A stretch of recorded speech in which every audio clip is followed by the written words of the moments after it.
And welcome, Nyssa Mildwaters. Thank you. Tell us what you do here. So I'm the new conservation manager for the museum, and I've been in post since late August last year.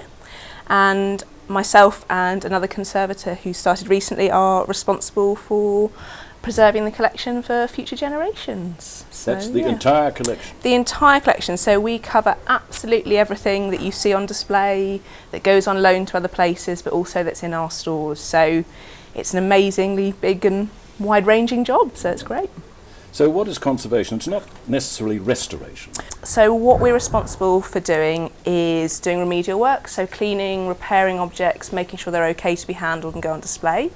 But we also look after what we call preventative measures, which is not directly touching the objects, but it's things like the lighting levels, the temperature in the galleries, looking after whether we've got pests that might attack our collection and damage it. So we kind of cover the whole round. So we tend to be the people that keep the light levels very low in museums. Conserving wooden artefacts, for example, would be very different from pottery and other bits.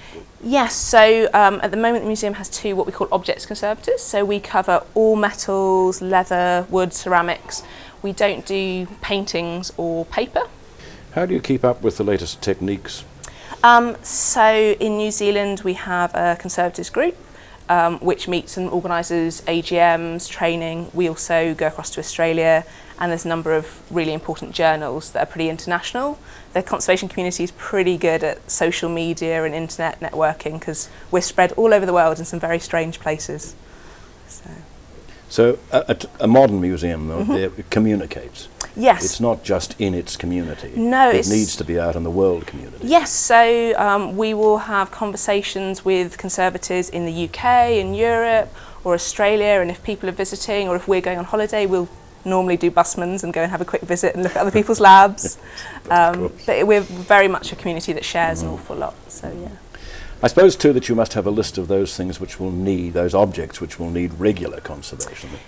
That one, as it were, one bout of conservation is not going to be sufficient. Yeah, conservation's not kind of a one-time thing. It is an ongoing, and some things we'll need to come back to and check very regularly. Some things, will be checked once every kind of 10, 12 years or so. It really depends on what we're using it for and what it's like. So you must know, you've got to know. Now these... So these are some examples of some of the things we use when we do the preventative conservation. So this is a meter that measures temperature, humidity, light and UV, which are kind of the four main kind of environmental factors. And we have certain levels depending on what the material's made of. So textile can only take a very low amount of light. Whereas some of the stones can take an awful lot of light. We work with our designers in our exhibitions with that. And you'll also, if you come to the museum, see a lot of these round, which are little pest traps. Oh, yep. And they're sticky and the pests run over, and we actually keep a regular monitor of what we catch and where it is to help us protect the collections. So yes, it must be an interesting job of yours, because wherever, even off duty, you're going to be wandering around. Yes, yeah. Aware of everything that's around you. Yeah. Thinking, yes, yeah. It does, and it slightly ruins your visits to other museums because you tend to look at their objects and go, oh, they've repaired that, that's not a very good job. But you could for do other that things. to yourself. You don't necessarily need to do it for your audience. No, it's called internal normally. Thank you very much.